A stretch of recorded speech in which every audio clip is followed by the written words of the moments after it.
இப்போ SQLite நம்ம படிக்க போறோம். ஏற்கனவே டேட்டாபேஸ் படிச்சோமா? இப்போ SQLite படிக்க போறோம். இதுல பைத்தான்ல இப்போ import SQLite 3 நம்ம படிக்கிறது என்னது? import SQLite 3. இப்போ SQLite கனெக்ட் பண்றேன் என்னோட டேட்டாபேஸ் R3 கா. என்னோட டேட்டாபேஸ் என்னது? R3. ஓரேங்க வச்சுக்க. என்ன தாயத்து.db ஏதோ ஒண்ணு polypichan.db ஏதோ ஒண்ணு போடுங்க. ரைட்டா நான் r3.db என்னோட டேட்டாபேஸ் பேர் என்னது? r3.db. சோ அது எதுல இருக்கு? கனெக்ஷன்ல இருக்கு. கனெக்ஷன்ங்கற வேரியபிள் இருக்கு. இப்போ c இந்த connection.cursor கர்சர் என்ன சொன்னேன்? கர்சர் என்னது?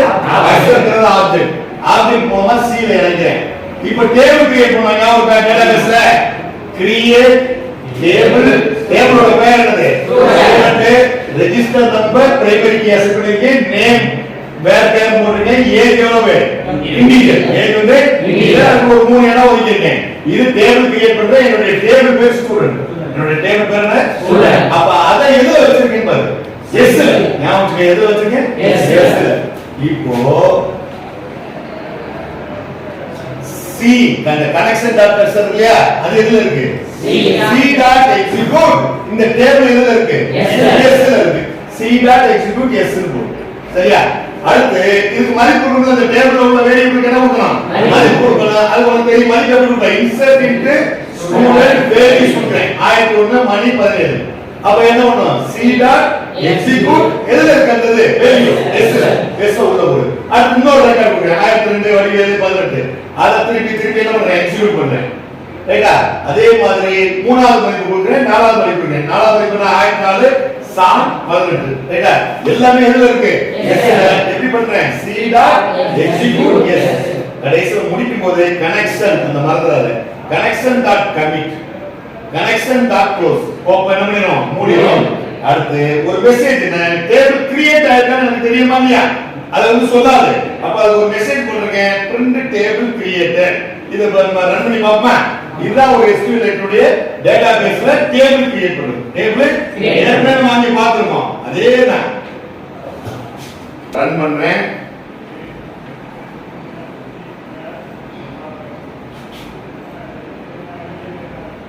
table created table created table create பண்ணிட்டோம். ஒரு ஸ்டெப் தான் முடிஞ்சிருக்கு. அடுத்த ஸ்டெப் டேட்டாவை பார்க்கணும்ல, அதுக்கு அடுத்தது பாப்போம். கவனி, இப்போ நம்ம டேட்டாபேஸ் உருவாக்கிட்டோம். அதுல டேபிள் என்ன உருவாக்கணும்? டேபிளோட பேர் என்ன? எத்தனை ரெக்கார்ட் வச்சோம்? 4 பேர் வச்சோம். 4 ரெக்கார்ட் இப்ப கண்ணால பார்க்கணும். ரைட்டா? ஃபர்ஸ்ட் இம்போர்ட் SQLite இம்போர்ட் பண்ணேன். SQLite 3.connect கனெக்ட்னா என்னன்னு சொன்னேன்? வழிமுறை. கனெக்ட்னா வழிமுறை. எதை? டேட்டாபேஸ நம்ம கனெக்ட் பண்ணுவோம். அந்த இது எதுல வச்சிருக்கேன்? கான். இந்த வேரியபிள் நேம் என்ன?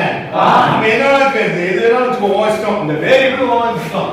கான்.cursor என்னது? ஆப்ஜெக்ட். கர்சர்ங்கிறது என்னது? ஆப்ஜெக்ட். கனெக்ட்ங்கிறது வழிமுறை, கர்சர்ங்கிறது ஆப்ஜெக்ட். கான்.cursor அது எதுல இருக்கு? C. இப்போ C.execute C.execute நம்ம வந்து ரெக்கார்ட் பார்க்கங்க. அங்க டேட்டாபேஸ்ல போட்டுருப்போம். select star from student அந்த இது டேபிளோட பேர் என்னது? எல்லா ரெக்கார்டையும் பார்க்கணும்னா select star னு போடுறீங்க. ரைட்டா? C.execute. இப்போ எல்லா ரெக்கார்டையும் நம்ம பார்க்க போறோம். ஒரு print மெசேஜ் கொடுத்துருக்கேன். fetch all fetch இது வந்து மெசேஜ்க்காக. ரைட்டா? அடுத்து இந்த C மறந்துடாத. இந்த C தான் ஒரு வேரியபிள். C டாட் எல்லாத்தையும் எடுத்து வர்றதுக்கு fetch all 2 மார்க் கேப்பா 3 மார்க் கேப்பா 5 மார்க் கேப்பா எல்லா அனைத்து பதிவுகளையும் காண்பதற்கு என்னது? fetch all. ரைட்டா? fetchmany இருக்கு. fetch 1 இருக்கு.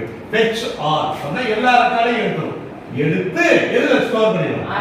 R ல ஸ்டோர் பண்ணிரோம். இப்ப R ல ஸ்டோர் பண்ணா நம்ம ஒவ்வொரு ரெக்கார்டா பார்க்கலாம். எந்த லூப்பை பயன்படுத்துறேன்? for லூப்பை பயன்படுத்துறேன். for R ல இருக்க ஒவ்வொரு ரெக்கார்டையும் நான் எதுல எடுத்து வச்சிருக்கேன்? print x நான் ஒவ்வொரு ரெக்கார்டா எத்தனை ரெக்கார்ட் வரும்? 4 ரெக்கார்டை நாம் காணலாம். பார்க்கலாமா? வருதான் பார்க்கலாமா? பாரு. ரன் பண்றேன்.